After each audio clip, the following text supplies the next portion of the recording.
Hello guys, Elora here, and today's reading is all about your inner child. An unheard cry for help and attention from your inner child. What is it that the little version of you has been crying and screaming and begging for, that you have not been able to hear?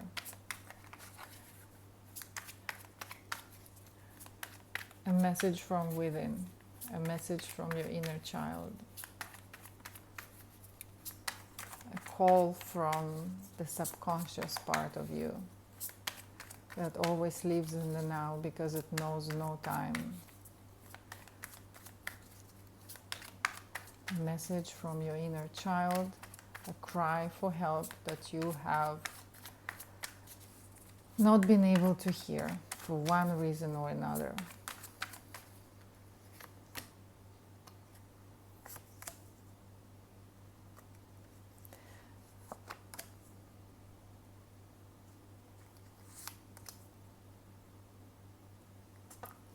Give me some love.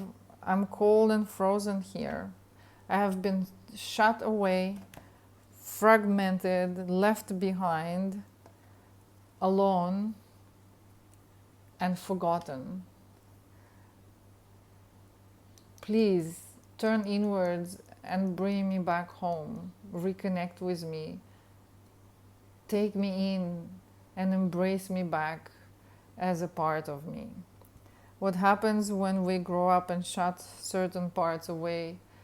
As children, we don't process certain pain, and then we move from the heart and into our heads because it's safer here, because we don't have to feel the pain. But what happens is that we literally leave those little versions of ourselves that felt that pain behind, because we have to be strong, because we have to be brave, because we have to push through. And that is fine. We do have to push through. We do have to be strong, because as children we were hurt and we didn't know how to deal with that, so we had to toughen up. But then at some point we have to leave that version of ourselves that became tough and hard. That version of ourselves has to die in order for us to reconnect with our heart, in order for us to embrace back the parts of ourselves that we have fragmented, that we have frozen, that we have abandoned. When we finally feel safe in our lives, when we finally can take a rest, when we finally stop running, when we finally can take a moment to recharge, where we finally know that there is no danger anymore, that we're not threatened by the outside world, we breathe out, we go back into our heart, and we reconnect with the fragmented parts of us, which are literally our little versions of ourselves. And there can be many that we have left in there that are waiting for us to become parents to them. We're often continue living waiting for our mom and dad to love us the way we needed them to love us, but they will never be able to do that.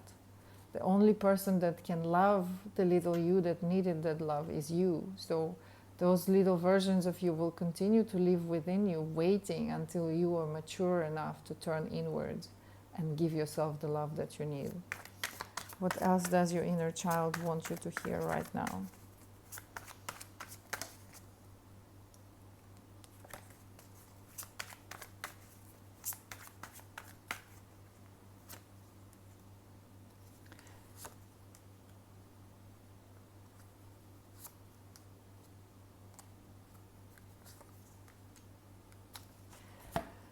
Okay, so that everybody can see.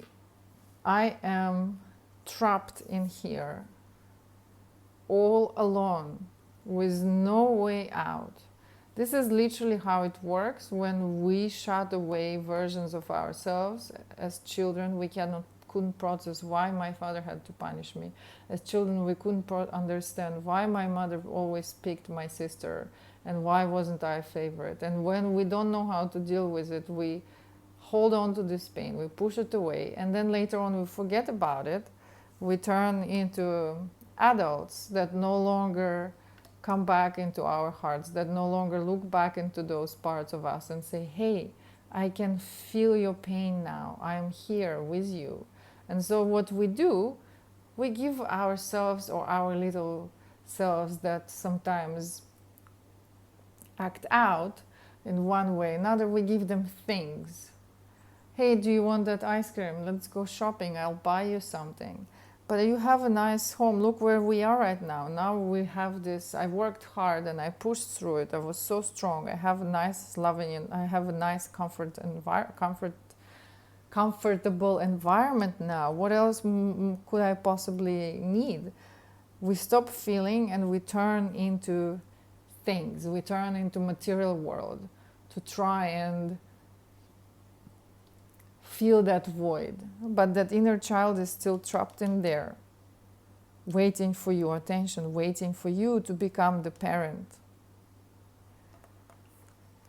Trapped in here forever and ever, destined to relieve the same pain over and over again until you come back and rescue the fragmented child versions of yourself. Until you come back, you move from thinking, from medicating by drinking, eating away, smoking, shopping, using friends and any sort of activities not to feel. But you make a choice to come back and rescue the versions of you by loving them back into the light, back into the wholeness. Okay, a few more words from your inner child. Doesn't need things. It doesn't need comfortable environment. It doesn't need a big home. It needs to be free. It needs love. It needs you to become its mother. You need to become your own mother. You need to become your own parent. You need to give yourself the love that you want the world to give you. And there is no one else in this whole world that will love you as much as you can.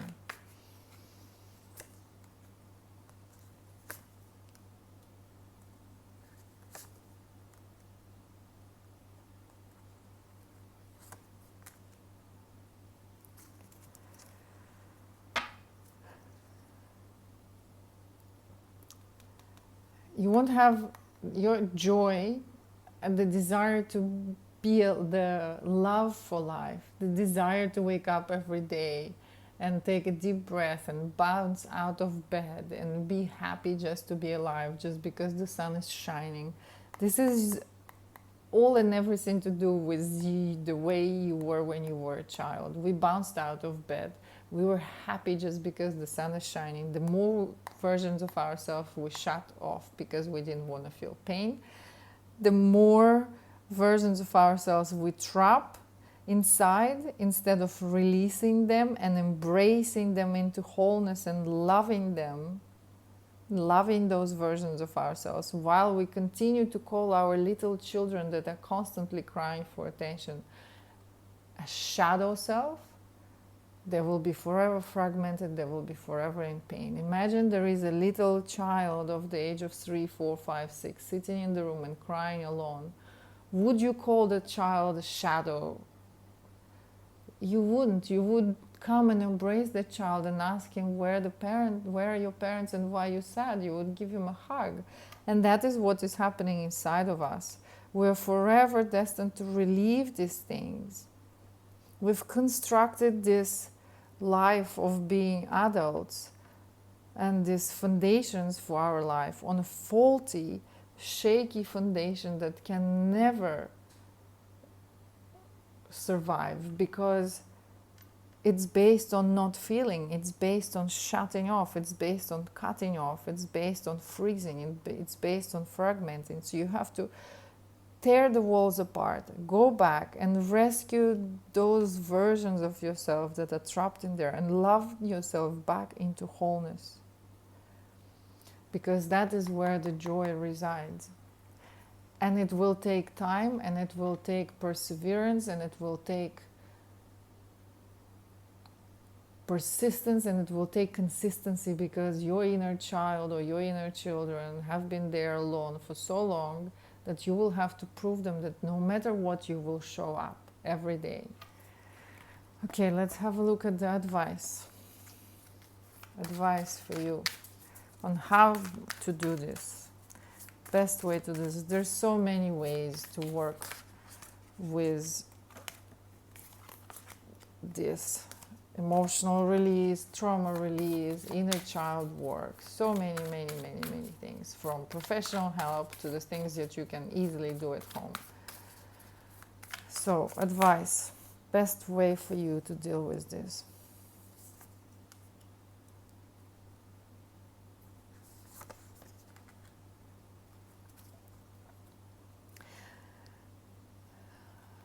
Coming back to authenticity. We put on masks because as children we're never accepted for who we are, and so we put on a mask of someone that we think we have to be in order to fit into the world. So coming back from the pretense back into the authenticity, back into the present. And that will help you to regain your strengths, because what happens when we shut away so many versions of ourselves, when we're so fragmented, where this, I cannot feel this, and I cannot feel that, and I cannot feel this, and I cannot be intimate with this person or that person because it will hurt me. And why will it hurt me? Because I still haven't freed that version of me that is 5, that felt so deeply hurt that she's still not allowing me to be close to people even today. And you literally have to birth them back into wholeness. It's like you have to give birth to your own self by releasing all those children that have been stuck inside of you, trapped inside of you. You have to become your own mother. You have to realize that at some point we have to take responsibility for our own needs. And we literally have to mother our own children and love them back into light, into wholeness. That is the only way you can transform back into wholeness, into authenticity, reconnecting all those versions of yourself. How can you do this? One good example. Use your dominant hand, if it's right hand. Take a notebook and write a question addressing to your inner child, to the version of yourself that you want to connect with. Whatever language you speak, use your mother tongue. Hi, I'm here. How are you feeling today? Use your own name. And picture yourself as that child, as that age, and try to connect to that part of you in your heart. Because our heart is our subconscious, and our mind is our conscious. So using your non-dominant hand then, if it's left hand, and writing the answer back with your left hand, and give yourself time. Make sure that the answer comes from your heart. It will be like this quiet nod within when you will feel that the answer is coming from your subconscious and not from your mind. And see what the inner part of the child part of you answers. And you can do that daily just to check in. And you can say things like, I'm sorry that I have abandoned you. I am back now. I promise that I will never leave you again. I will make mistakes. I won't be perfect, but I will show up daily to my best ability, and I will always be there for you. And beautiful things can happen. The moment we allow ourselves to embrace the versions of ourselves that we have abandoned, that have been crying for our attention for so long, this is our journey back into the wholeness, into the healing, into the integration, into the melting back into one from being fragmented.